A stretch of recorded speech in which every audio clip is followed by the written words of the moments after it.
Shyam steel flexi strong TMT बार, ये strong के साथ फ्लेक्सिबल भी है। आपदा मुसीबत कोई भी आए, ये घर को अटूट बनाए। जब TMT फ्लेक्सी स्ट्रॉन्ग तो घर रहे हमेशा के लिए स्ट्रॉन्ग। আচ্ছা যদি একটু বলেন, জোরে বলেন একটু। এটা আমাদের শান্তিনগর সার্বজনীন রাধা গোবিন্দ মন্দিরে আচ্ছা, কততম বছর? 50তম বর্ষ উপলক্ষে এটা। আর কোথায় যাবে মিছিলটা? মিছিলটা কোথা থেকে কোথায়?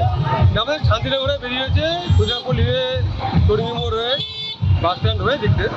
কয়দিন চলবে? আমাদের প্রোগ্রাম চলবে, রামযজ্ঞ চলবে 24 পর, মানে 3 দিন।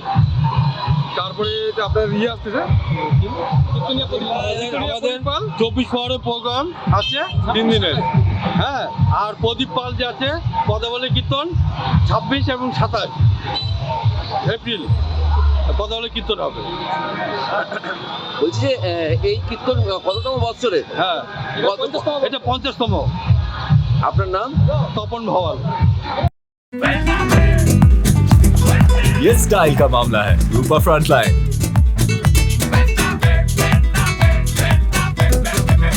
আমাদের কীর্তন এবার 50 বছর পূর্ণ হলো, সেই উপলক্ষে আমরা একটা শোভাযাত্রা বেরিয়েছি। আচ্ছা, এটা 50 বছর উপলক্ষে বেরিয়েছি।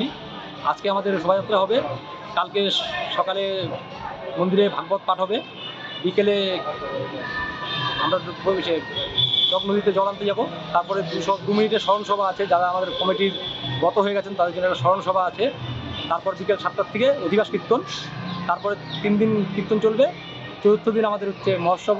তারপর 26 এবং 27 এপ্রিল কীর্তনিয়া তথা সুনামধন্য প্রদীপ পাল মহাশয় 2 দিন অনুষ্ঠান আছে। বলছি কততম বৎসর? এটা 50তম বর্ষ। কি বলছি যে এই যে এই কীর্তন না, আমাদের মন্দির তো আরও 5 বছর আগে আমরা ওপেন করেছি, 2021 সালে আমরা নতুন মন্দির ওপেন করেছিলাম। এবার আমাদের 50তম বর্ষ হিসেবে আমরা এই অনুষ্ঠানগুলো আয়োজন করেছি। কয়দিন চলবে? কীর্তন চলবে 24 পর, 3 দিন কীর্তন চলবে। তারপরে মাঝখানে 3 দিন গ্যাপ দিয়ে আবার 2 দিন প্রদীপ পালের প্রোগ্রাম আছে, 2 দিন মন্দির প্রাঙ্গণে। কি বলবেন ইসলামপুরবাসীকে?